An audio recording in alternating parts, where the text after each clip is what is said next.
Yeah, greetings molweni sanibonani sinibingeleleke kolunye ihlelo lwingqayizivele. This is Sports Avenue under the banner of Devon Nature. Khaya host Sabensizwa andabasi le phansi nganza kwethu eMkhomazi la ngidabuka khona eduze kwami uzikalala insizwa who's the founder and the president of the 12 man group. Ngani yakwethu asikubingelele studio. Ngibingelele wele, ngibingelele nama viewers akho ekhaya. Hey, uyalanda le gama la wele impela. Alande buwele, awuyena yini? Awuyena yini wele? Kuyaphila ngani yakwethu? No, ngiyaphila mfethu. Mfethu. Asikhulume ngama sponsors zikalala. Mhlawumbe on this one nje soyibheka siyivule yabo. Ama sponsors isikhathi esiningi kunesikhalo esikhona. Since we all know ukuthi most of the corporate companies are owned by wise people in particular, and there's been a huge cry over the black community abantu aba organize ama tournament into ehlukahlukene ukuthi bafaka ama-CV ama-proposal now and then lapha kule inkampani and i-respond ayibi khona. Umbuzo wami uthi kungakube alikho yini ibala la cause sinokubona amanye ama-sporting code othola ukuthi masha mhlawumpe kwa-sport but uthola ukuthi anenqwaba yama-sponsors ozuzibuza ukuthi kanjani because ayaziwa le sporting code yet the black township tournament are suffering with regards to sponsorship. Alukho unyawo lomfana akunayo favorism in between. Wele wethu izinto ezenzeka kwisport abantu abenza ama sport there is a huge crisis.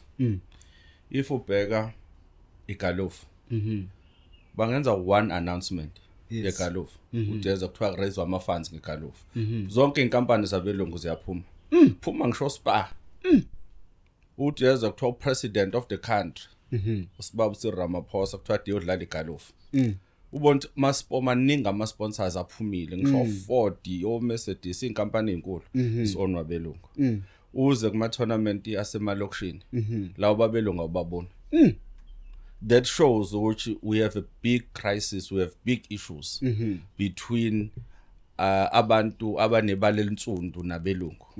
Sikhulekile ukukhuleka izolo besicelebrate i-workers day izolo. True. Kodwa umuntu uyabheka thina abantu abamnyama sisene crisis enkulu esabhekene nayo yokuthi i-funding when is going to abantu abamnyama abantu abansundu ayikho.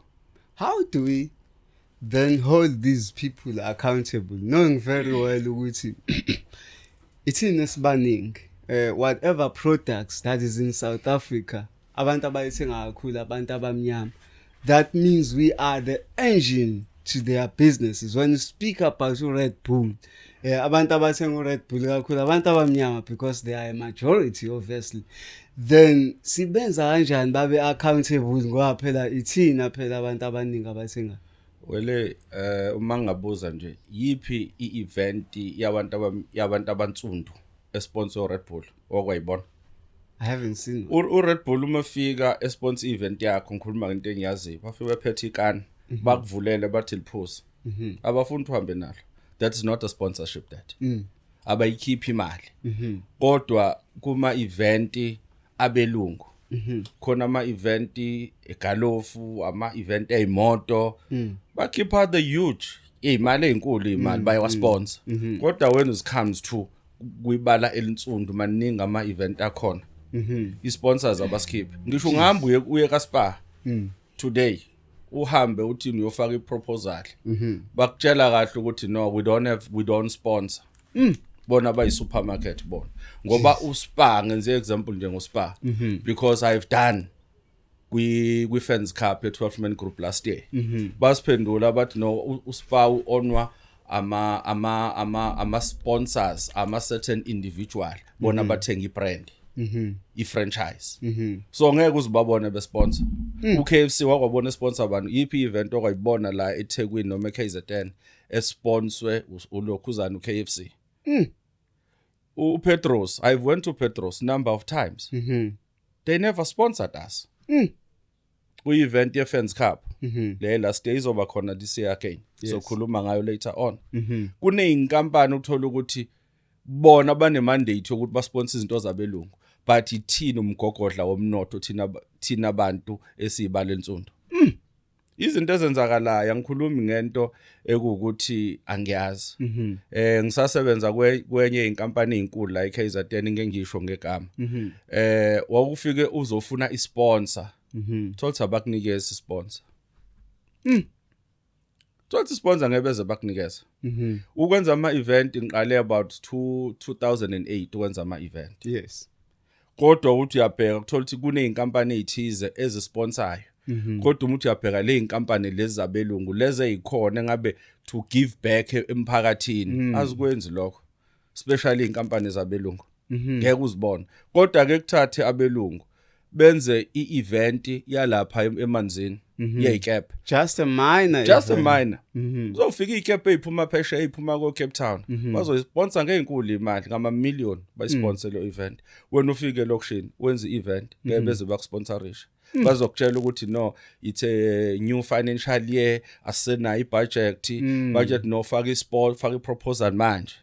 Uyifakela nini next year? Uthi uyafika next year lo muntu ofake iproposal akasekho usukhonjwa komunye umuntu. Yabo. Jeez bro. Yizinto mfethu ezenzakalayo, but thina esenza ama event nabafowethu abanye kufanele sihlangane sibe into eyodwa. Sike siyibheke ukuthi singaya kanjani phambili. Yini esingakwazi ukuthi siyenze ukuthi sikwazi ukuthi sibe into eyodwa. Sike siyonokha kule minyango emkhulu.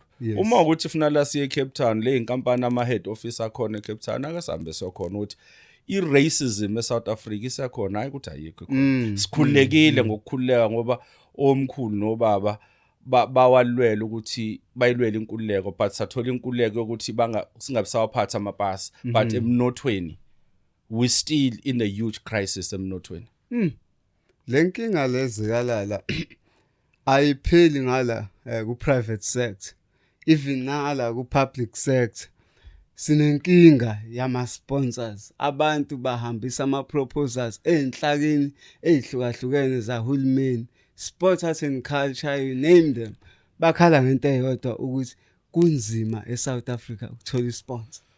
Mfethu yabo le South Africa mfethu ubandlululo lisekhona liphelile likhona. Sabhekene nalo ubandlululo. Kodwa at the same time to ubandlululo lalokho sabhekene nalo. Hambe wenza event ubone uzoyithola kuphi funding. Ngoba abantu thina abantu abamnyama imali asinayo. Impilo iyabiza. Inflation is very high. Ingisho imholo ayinyuki. But when uma wenza event thola ukuthi izinto ezenzeka khona thola ukuthi sponsor uxhasa ulitholi. Uxhasa ungeze ulithole uxhaso. Uwabamba ama meeting kuthiwa buya ngosokolo ukuthi ngeke uzulithole uxhaso. Kodwa abelungu beke benza event, abelungu bebodwa basupportana. Thina abantu abamnyama sinefala ezinje umona. Lokubeka nje kanjani sinefala ezinje umona ngoba if ngisponsor uX sekubonela ngazuthi ngithatha ispotlight. Yes. Then uX akakwazi ukuzosupport into yami. Siphinde at the same time thina abantu abampisholo futhi siphinde sibe nenkinga ukuthi fike to hayi uzekalala uzokwenza event uzobiza ubani abiza ubani.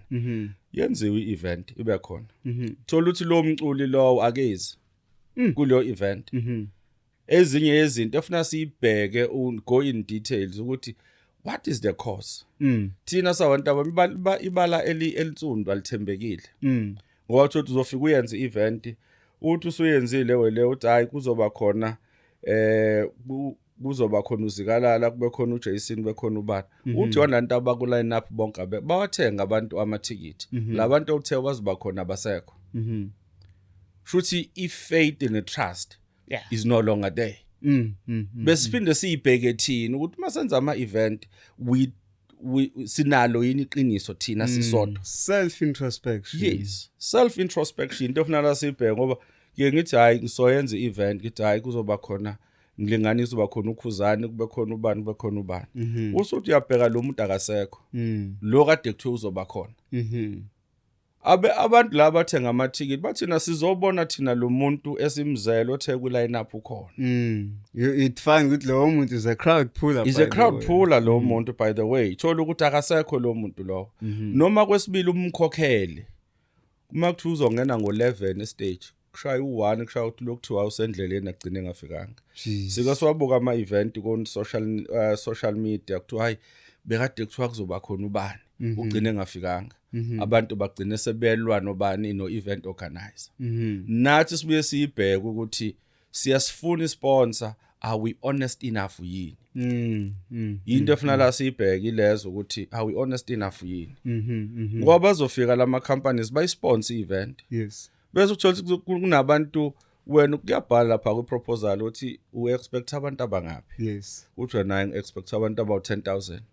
Sifike sponsor bayisponsor event yakho kunabantu abawu 100 noma less than 100 mhlambe 30 wabantu.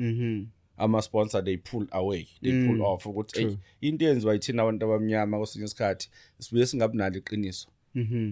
Thina thina senza ama event sibuye singabinalo iqiniso at all.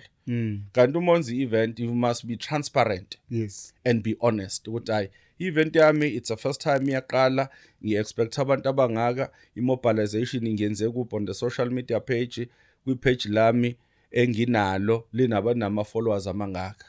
Phela ezinye zezinto uthola ama sponsor ayayibheka ukuthi unama followers amangaphi. I-content yakho ithini i-content yakho? How long have you been doing that event? Yes. So ezinye ke zezinto ezenzakala bese sibona ngazuthi abelungu into zethu abasinaki. Why nathi funa la siyibheke introspection to ourselves kuma event esiwenzayo ukuthi are we honest enough yini? Let us zoom in as well to there are black entities, well-established black entities like Abo Max or Mofire, maningi nje asaziwa.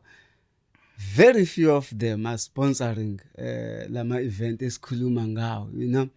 Mhlawumbe ngakubi inkampani zabantu abamnyama azikayakhi yini iculture of to say wanna bring back to the community. Wele kunezinye izinto ezenzakalayo. Thola ukuthi ikhampani iface ngawe.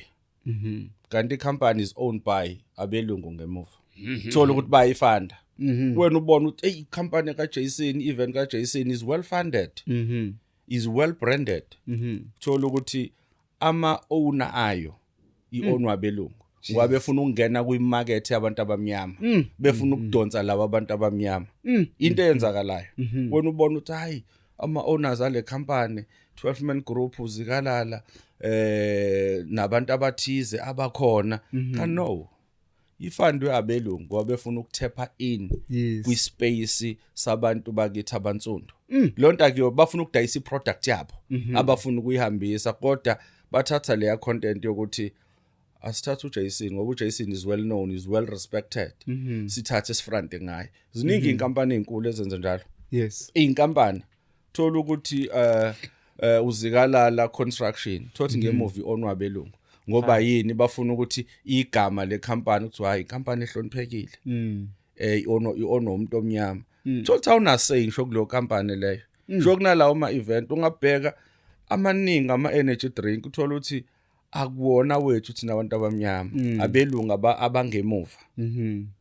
Ibona abaphusha leyo product, i-product yabo kodwa bayiphusha ngomuntu omnyama phambili. Izinto ezenzakalayo ke lezo wele. So i-mandate yabo kahle. Yes, mandate yabo. Wena una say wena. Wena una say. Siphuma kanjani kule situation ekanje ngoba sina ama tournament emalokishini. There's a lot of creativity, there's a lot of ideas within the township that need to be supported, to be sponsors basically. Siphuma kanjani, sakha kanjani isigungu sethu esizokwazi ukubhekelela ukuthi yonke into eqhamuke endaweni ezisemalokishini nasemakhaya iyalithola uxhaso and prosper. I'm saying this because kunama talent amaningi agcine egqibeka engakwazi ukuvela phezulu because i-platform ayisebenzisayo ayinakiwe noma abekho abantu who are putting something or injecting something there. Mfowethu yabona into enzeke eSouth Africa kuya nokuthi ubani oqala. If ungaziwa ngizolinganisa nje ebholeni. If ungaziwe ingane yakho ngeke ithathwe ku team inethiza. Funa ukuthi bawale ngane siyamazi yini ubani. Before ingane yakho baqale bayithathe. Sekungcono ke manje ngoba sekunama foundation athize kunama academy. But nakhona umuntu uyabheka kuze kuthathwe ingane funa kukhande kiwe egoli. Yes. Like iKZN thina sisebubheni la iKZN umuntu uyabheka. A few ama tournament ukuthi ama tournament amakhulu. Nakhona kuya ngokuthi ubani. Lapho kuze ingane yakhe ihambe. Kuze ukuthi lo mdlali kube ukuthi uyahamba. Funa la kwazi ukuthi le ingane kaJason, uJason udlale yipi role in the sport industry. Kodwa uma ukuthi wena waziwa ziningi bethu izinto ukuthi izike zivele. Ukuthola ukuthi umzali ufuna la ahambe ayokhokha imali, akhokhele ucoach or akhokhele academy kuze ingane yakhe ihambe. Izinto ezenzakalayo. Uma sesibuya embuzweni wakho ukuthi yini engafanele siyenze. Ngicabanga ukuthi thina abafowethu nodadewethu abenza ama event. Into safanele kuhlangana kube into eyodwa. Kwazi ukuthi ama event ngedate ukuthi i-event yakhona i-event kaSangweni khona iKhaba Cup kukhona isithole foundation kukhona iDream Cup kukhona itournament yasema hostel. Ngicabanga ukuthi ngokwami kuze sikhulume ngezwe lodwa nako sport art and culture kuhlangane njengoba kukhona usport confed. Sike sihambe siye ku sport confed nanka ama event esinawo. KZN nanka ama event esinawo. Sifuna ukuthi ningenele ngoba naye usport confed khona bonke labantu abakhona lapha ku sport con wonke ama sport code alapha ka sport confed. If thina singakha umbimbi so ukuthi bonke lantu abenza ama event kuhlanganwe ndawonye. Sihambe siyothula isikhalo lapha. Singakwazi ukuthi sisizakale ngoba ka sport confed kukhona wonke ama sport code yonke into ikhona lapha. Yila singakwazi ukuthi sibumbane sibe into eyodwa khona. Kuze sikwazi ukuthi into yama sports ingagcini sebengazothi kune competition yama sport ubani one competition enkulu nobani ngoba each and every tournament ine mandate yayo efuna ukuyifeza at the end of the day. Ngeke vele ukuhamba uyokwenza tournament uthi I'm just doing it for free for fun. No, it's impossible. There's no way. Kune mandate ethize ngoba kunale ingane ufuna ukuyiveza ebholeni. Thola ukuthi ama scout uzowabiza ngoba wena waziwa ngeke bezebeza. Jeez bro. Ngeke bezebeza. Ake ngikufake ekukhulumeni ngifake ekukhulumeni.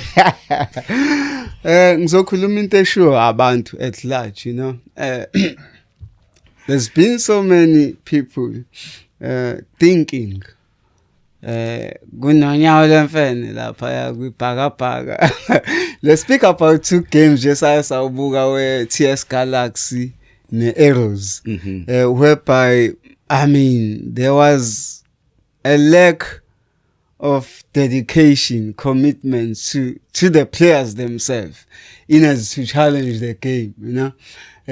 Noma ngeke ngize ngithi kwakunjalo mhlawumbe kwakuyi loophole nje it's technical, I mean less of an approach, disability and stuff. But abantu abaningi banokukholeka ukuthi lawa ama game lawa man wesolten like uthina mfethu yabona uselapho ngiyahambisana nawe honestly.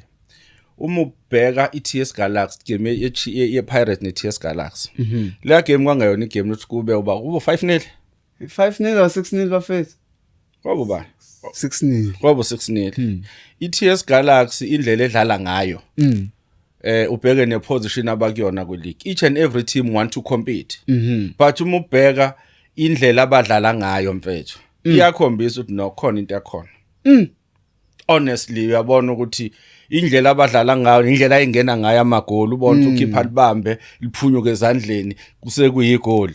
Uyabona ukuthi noma ngeke sikuconfirme but uyabona ukuthi khona ukudembesela kwabadlali kwakukhona. Uyabo ngoba umuntu uyabheka uThim Sukazi akena lo muntu uyafana noChipha Mpengezi. Iteam bekadliwa ngamagoli awu4 awu5 uthathi inyathelo ngawo.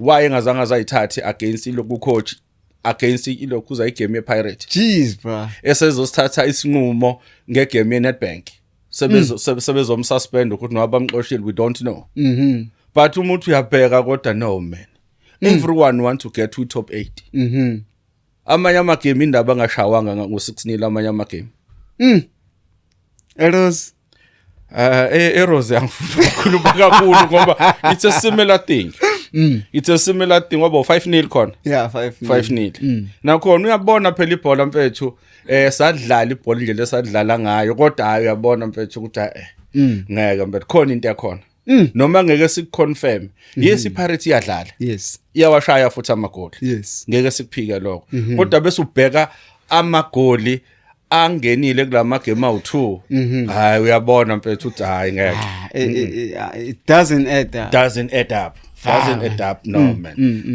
khona into ngeke umuntu uyabheka iEros la ikhona njengamanje kwileague ekuyona kuyilokhuzana number 1 kwileague manje iEros I think number 9 or 8 so ngeke uthi number 9 or 8 you don't want to challenge there's no way at least top 4 bese uzodliwa ekhaya ngamagoli awu5 uyabona wabona ngisho ireaction ya coach kweloko encoma iPirate hey ngeke uthi udliwe ngo5-0 bese uzoncoma enye team ukuthi no they doing very well badlala kahle why ungakhulumi ngeteam yakho into efuna la siyibheke ukuthi okay i-team yami umidliwe ngo5-0 I must capitalize on my team why keep on embracing ukuthi hayi iopponent ibidlala kahle shuthi ngidle kahle iopponent shuthi ngidle kahle phela iopponent phela ujabulela ukudliwa kahle wena jeez so ezinye zezinto efuna la siyibuko thina njenge 12 man group siyimele thina we asithatha uhlangothi so kodwa ngeke ukuthi udliwe ngo5-0 uzothi team idlale kahle i-team opponent ekudlile ekhaya mhlambe zikalala ke sibheke yona lento yalama game ekusolakala ukuthi kwanginonyawo lemfene njenga nina ne12 man group nimele abalandeli bebhola ucabanga ulento ba affecta kangakanani abalandeli ukuthi bathi team beyithembile ukuthi izoperforma ngapha izikhulu sezikwazi ukuyetafuleni ziyoxoxa nezinye izikhulu ukuthi le game ayidayiswa kuni affect kangakanani nina as abalandeli lapho mfethu iyaba affect abalandeli yini ezok encourage ukuthi uye groundini uyo supporter i-home team ifika idliwe ngo5-0 uya discourageka lapho ukuthi hayi no man that's very true siya affecteka sabalandeli ngoba siphume in numbers siyo supporter i-home team ukuthi iyadlala ngoba phethina siyi12 man group siqhuquzela abalandeli ukuthi bayi stadium if uyobukela i-disappointment uzothi uqhuquzela abalandeli ukuthi no asiyene ground day labantu badliwe u5-0 njengoba sithi ase ground ibodliwa ngobani namhlanje so kunzima ukubuya for next game kunzima ukubuya for next game that's why besuthi uyabheka ubheke ubese ubheka i-fan base ye-Eros uzokhuluma nje ngayo ubheka i-fan base ye-Eros that we have to look at it ukuthi okay how can we build i-fan base i-team izodliwa ngo5-0 aba discourage nabalandeli man siwayeke lawo amanye amagame wonke umuntu ufuna ukuyobuka ukuthi kudlala iPirates neEros idlala ekhaya sifuna ukuyoyibuka abantu hambe sebenqapha ukuthi lana basibhedela labantu bazoshaya ngo5-0 basibhedela labantu la uyabona lonto sisase la ku12 man group zikalala ngokubuka kwakho ini le that has been holding back ama team ase KZN ukuthi akwazi ukuthola i-fan base akwazi ukuzigcwalisela izitadium why kufanele azadinga ukuthi mina ngithi ngigqoka ijezi leSundowns ngidecide ukugqoka ijezi lamaZulu because ngizama ukuthi ngisupport i-team yase yini le babambayo mfowethu ngizolenganisa ngeChiefs kusekhona oPhatco Mafana Phatco Mafana babesuka eGoli beze la eCathedral bezokhuluma nabalandeli bezonxenxa abalandeli ukuthi abathenga ama ticket by groundini lama team la iKZN ayakwenza ndoko no why bengakwenzi angithi ba dependele kakhulu ku social media So into efuna ngabayenza ukuya phansi on the ground la khona abalandeli khona yani ema hostel ngizolinganisa ngosuthu ukuthi ngalezi ayikhathi sisakhula kwakwazi ukuthi kakhulu kwakunenkolelo ze iyayikhona ukuthi amaZulu asupportwa abantu basema hostel abantu asebekhulile babeyenza igroundwork yabo le ngesenzeki manje ama PRO wahlala la ku social media emafonini yipi PRO ukona wonke lama team akhona owayibona ukuthi iyokwenza iactivation around in KZN to your huge surprise yazi asibazi namagama abo ngathi nje into engekho ethimini ngoba if uyi PRO ngokukholelwa kwami nokubuka kwami phuma we PRO uthatha abadlali uthatha iTransport yelokhu uzanithatha ibus le team hambe eMega City hambe ehostel hambe eLamont hambe laMalokishi uyokwenza ifan base khona build your own fan base wenza iactivation khona winisa amajezi uthi wazi kahle okay uphendula imibuzo embalwa bakuphi ijezi bakuphi ticket hambe egroundini you build your own fan base hayi le yasemlazi ukuthi hayi kuyadlalwa emlazi amasanga avulile wide open uzani nizobuka ibhola that is not your fan base abantu ubonile ukuthi umuntu uyihlala eminyango hawu ngenwa mangale eground not nami ngiyoyibukela ngiyoyichithela usuku but ibapha abalandeli obalance ngabo makuthiwa i-team yase KZN iyodlala eGoli iyodlala ePolokwane iyodlala eCape Town abalandeli wazi kahle ukuthi bathi abalandeli sicela ibhasi sikona siba u50 siba u100 anisinikeza amabhasi yipi lo team la like KZN asasikuboni lo akuboni lo yini ama PRO akasawenzi ngendlela umsebenzi abanye babheka baya la emares bathathele izingane lezi ezifundayo yes zihambe ze ground ngivalwa kwezikole zonke lengane zihambile sekho shuthi game ezodlala during that period yes just that period of time once kwavala izikole kwathi hayi izingane zivalile ezikoleni ama varsity avalile lengane lezi zasekho ziyayigodukela usala unabalandeli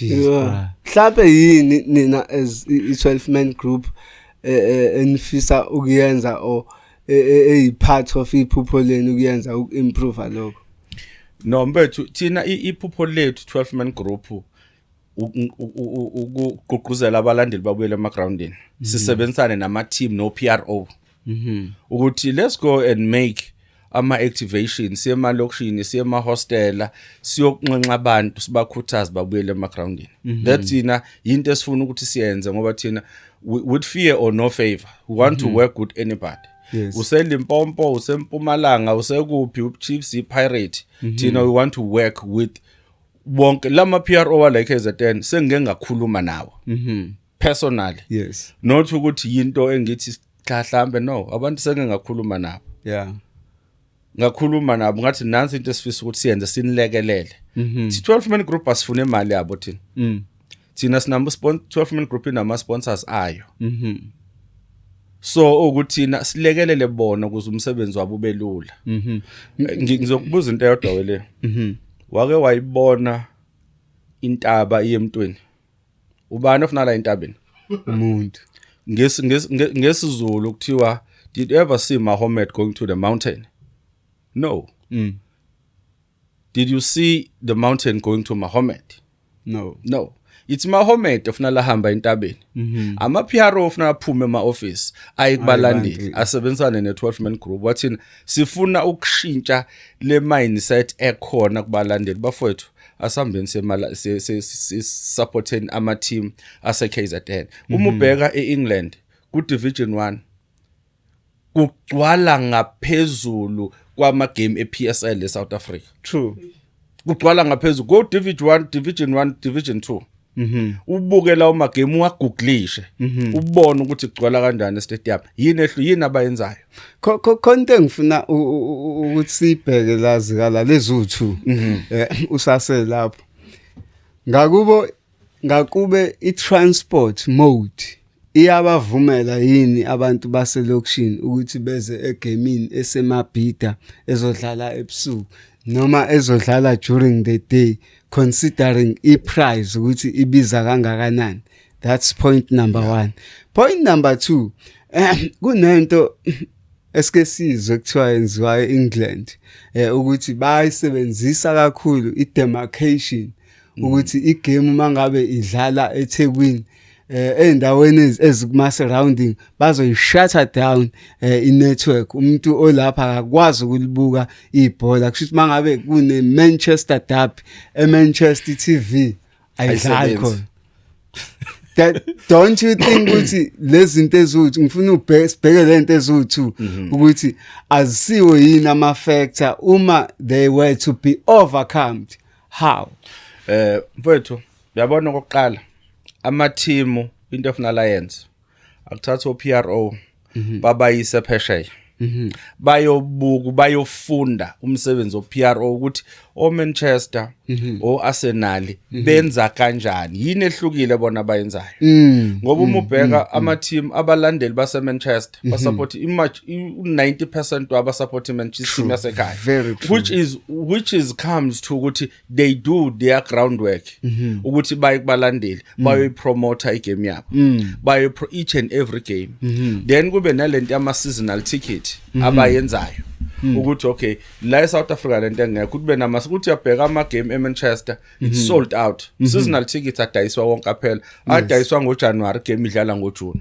it's sold out yeah yazikala yazi kunye ngicabangayo la njengoba kade ngikhuluma indaba yabalandeli nagcina senifika kwibhola laphesheya yabo la eSouth Africa into esengiyibukile esiyilekha kakhulu mhlambe ikhona kulama supporters lamadala kodwa njengoba kade nikhuluma indaba ya PRO into lekha kakhulu eSouth Africa iculture yonke into enebhola phakathi evolve around the culture.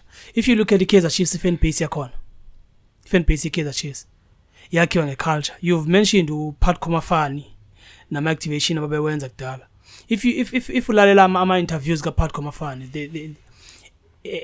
into agcila kuyona kakhulu iculture. Phesheya ngizokwenza nje isibonelo. Ibhola phesheya kanje. eManchester khona iManchester United khona iManchester City. Ngeke uzuthola umuntu waseManchester ohlala ngase South kuManchester City esupport iManchester United because there is a culture. Kuyazi ukuthi la ekhaya sikhula siliqembele elikanje. Isuka kuphi yonke lento isuka ekuthenini ama PRO akhona phesheya indlela ekusetshenzwa ngayo nama activation nazo zonke izinto ezikade ezishubafu usetshenziswa zona. La eSouth Africa njengoba kade nisho ama PRO la eSouth Africa sebenza kakhulu ema-office. Abekho abalandeli abakade ushobafa abalandeli abekho ema-office abalandeli basemalokishini abalandeli basemadrobhini nayo yonke indawo nje kule ndawo into engayisho culture nje kulekhi culture kuthina strategy culture nje if bangaphuma mhlambe bakwazi ukuphuma baye emalokishini batarget amalokishi athize singalibona ibhola la seKZN likhula to be specific. AmaZulu for example iqembe elikhulu ba rebrandile ngithandile indlela lenza ngayo ubabuzungu uyiunderstand le task u rebrandile and ubabuzungu umuntu owalela kakhulu ama podcast because one of the changes awazenza wawenza lo ma changes through a podcast which is njengoba sibona amadlule emazuleni abadlala abancane walalela ama podcast ukuthi abantu bacabangane wayibona wayenza change nalento sikhuluma njengamanje ubabuzungu uzoyenza i-change yakhona khona ukuze swabona amazulu ekhula namanye amaqembu aseKZN but ngimention amazulu simply because ngiyazi ukuthi umphathi wamazulu umuntu olalelayo kakhulu abantu ukuthi bathini yini abantu abayidingayo yebo so ngiyacabanga ukuthi kufanele kubuye le culture yebhola understand the culture yebhola alikho enye iqembu engafunda kulona when it comes to culture ngaphandle kweKaizer Chiefs the biggest team in South Africa. Hey, biggest team in South Africa. Your response? No mfethu umfethu ulokhuzana no iqiniso mfethu ukuthi i-culture is more important. That what oPat Komafani you can name them what they've built. I-culture ibalekile ngoba ngisho ngathi i-team ayenze kahle but umuntu is in love with the culture ye team ukuthi yakhelwe kuyipi culture. Why laba bo PRO bengasiki i-pattern to the old version ukuthi don't break into engafile musu kubulala into engafile kunaloko ungaba nawo not fix what is not broken. Yeah. Yes. But you can adjust there and there ngesimanje manje yebo singahlala kwi podcast sihlale officeini as uPRO but hambe kubantu that culture that has been there has been stoled kubantu ukuthi uvakashele emalokishini uvakashele ema-hostel uyokwenza i-activation ake ngibuze wemfethu ukuthi yipi team la eThekwini owagcina ukuyibona ye-workshop ibamba leyo culture and yayisebenza this thing kugcina ngeChiefs nePirates uma ifikile la eThekwini uma ifikile la eThekwini iChiefs nePirates akwenzeki bangaye workshop yet you've got teams la ekufanele ngabe ziyayi-utilize leyo platform yes angithi uyabona into ofuna luyibheka ukuthi iculture ibalekile njengoba nathi sisakhula emasikweni esawafundiswa ubaba mkhulu ukuthi la ekhaya kwenziwa kanjani isimo kwenziwa kanjani la ekhaya ingane umizelo la ekhaya yini eyenziwayo umuntu wesifazana uma ekhulele noma intombi kwenziwa njani la ekhaya so nawo ama PRO abaqhubeke neculture ngoba ayifile ibone ufuna laba yi-activate wagcina nini ukubona amaZulu wena eya workshop eya eDurban station eya la ko ema-hostel go Mega City kugcina go Bridge City beye emalokishini bethatha ithona badlale walikhona ibhasi la kamasipala that is the activation itself banabalandeli banama branch banama region which are there bane budget that ekhona which is ekhona lapha edingeka ukuthi bona they need to go and activate ibona funa laba activate babuyisele back to basic let's go back to basic ukuthi senze sibuyele kwi-culture eyayenziwa kudala ukuthi nansi culture because obviously it was a working formula sikala sesiyayivala njengani yakwethu ngifuna sibheke la within ama missions and now njengane 12 main group I know ukuthi ama sponsor ayi issue entweni eziningi kuma activations engafisa ukwenza in the future ama sponsor are going to hinder that progress obviously mhlawumbe umbuzo ungathi iyona yipi indlela nina enibheke ukwenza ngayo izinto ehlukile from abanye abantu abake ba exista before abacishe ba offer service efana ne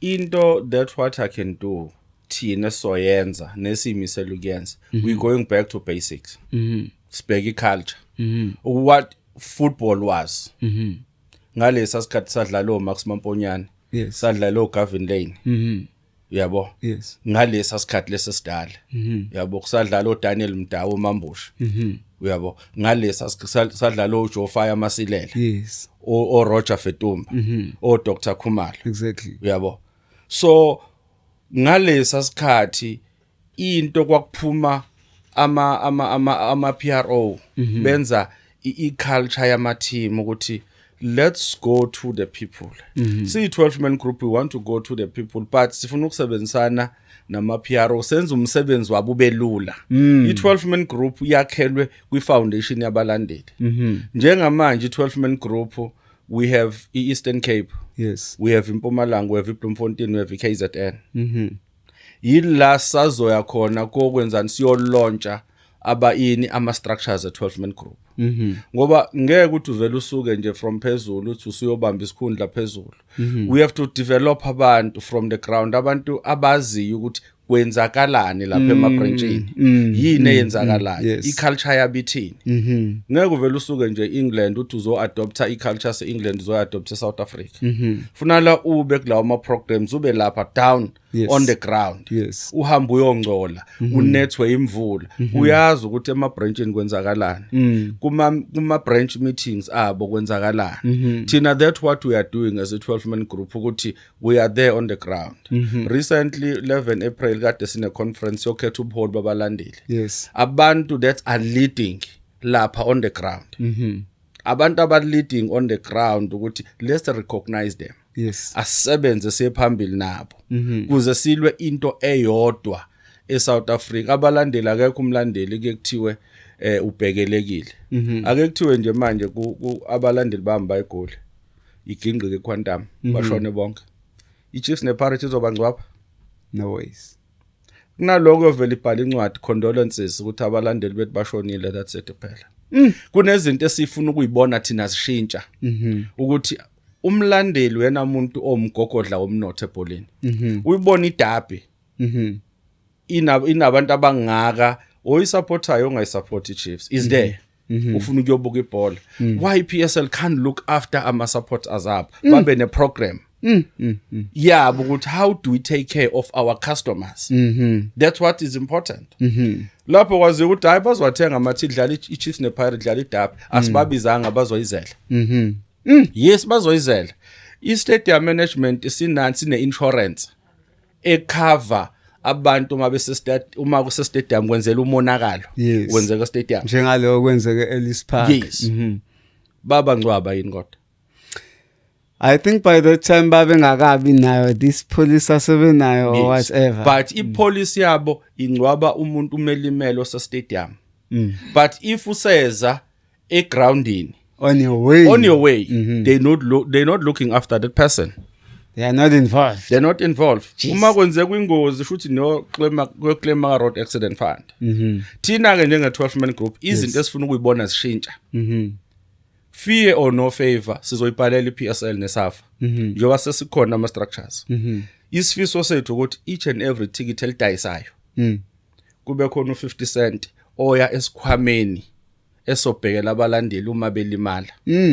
Njengo road accident fund angithi road accident fund uma uthela ilitha nelitha la petrol kunemali ya road accident fund angithi true nakubalandeli bebhola akube njalo ilonto same apply same blanket approach into esifisa ukuyibona yenzeka ukuthi uma ukuthi umuntu uwumlandeli use branchini is a member in good standing of a branch lo muntu akabe recognize angije ngibuke kubafowethu beChiefs ke submit ama register abantu kade bese groundini by groundini nala ku 12 man group will do the similar thing ukuthi naba bonke abantu kube ne database abalandeli kuyazi ukuthi obani abase groundini if kwenzeka ingozi usuka ekhaya uma usuka ekhaya uye groundini noma usubuyela ususu egroundini usuye ekhaya akube khona iPSL into eyenzayo to look after their customers if umuntu customer lakho he or she is a loyal member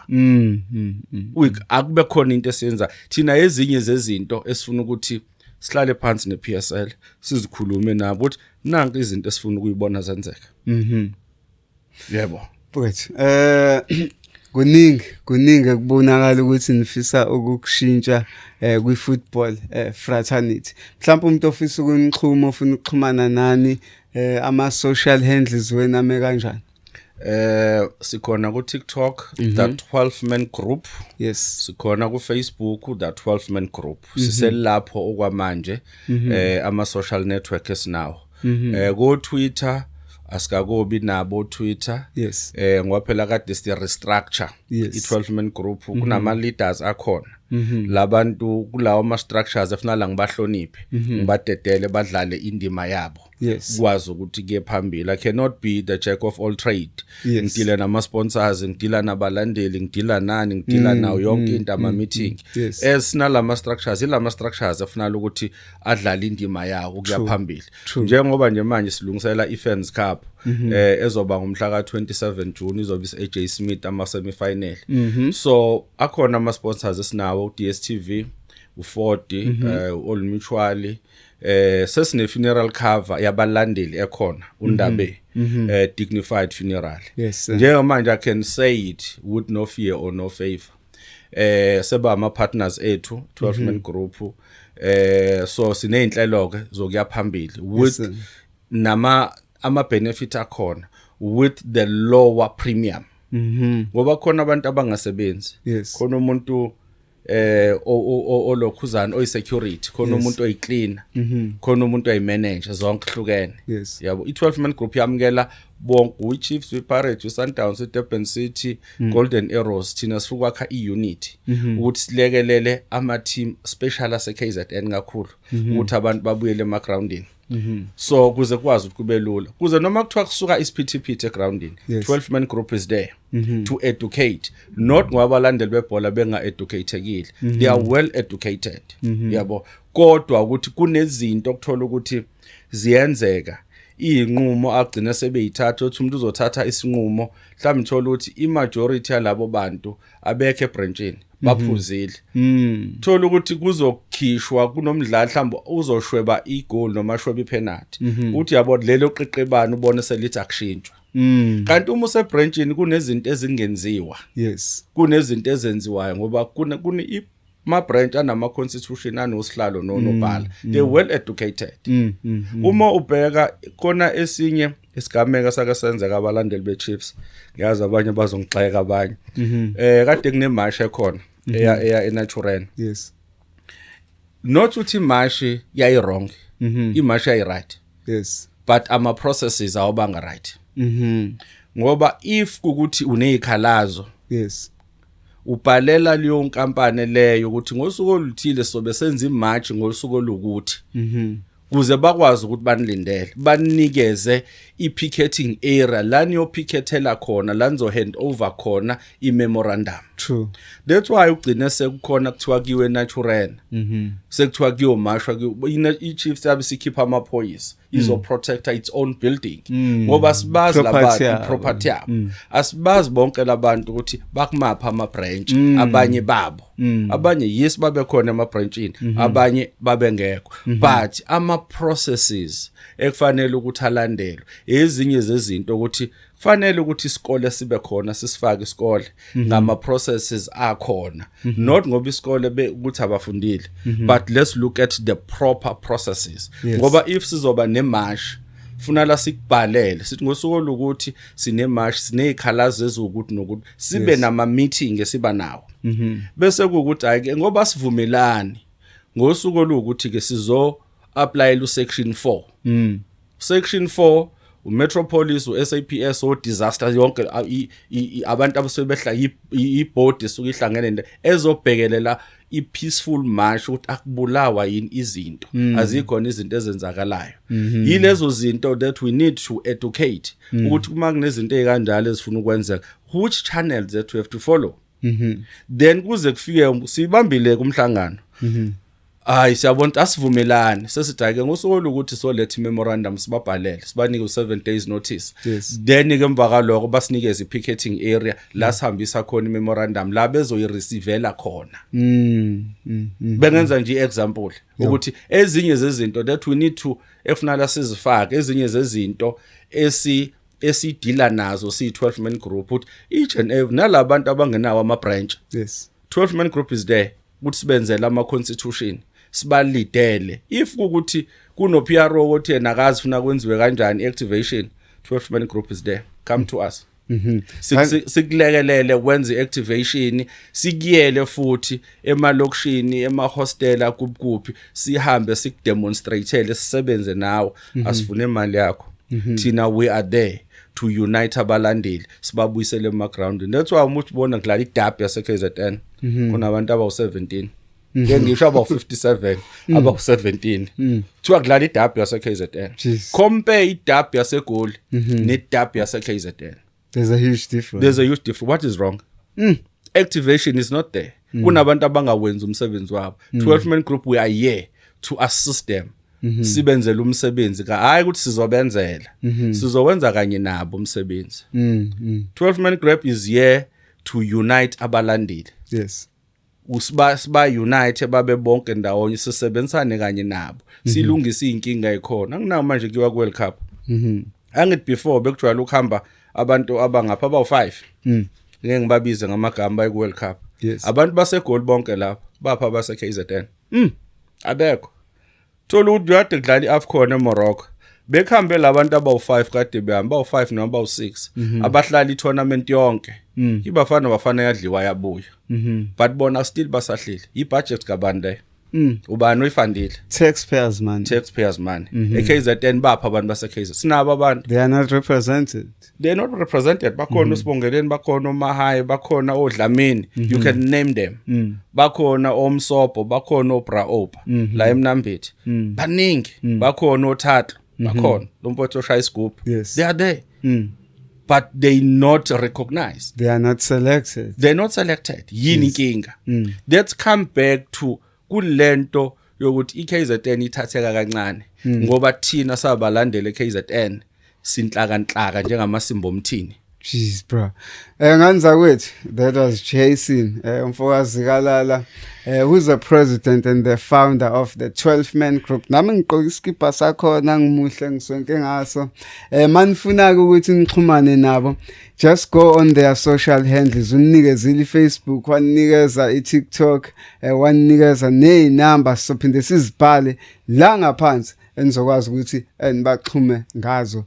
This is Durban Network, ingosi ye-Sport Avenue la sikhuluma khona ngezemidlalo. Igama 7 basi salvanje uhlelo sithi abake babonana baphinde babonana. Bengihlele esigqikini sasithokozisa uMantshangase. Ngiyabonga, danko.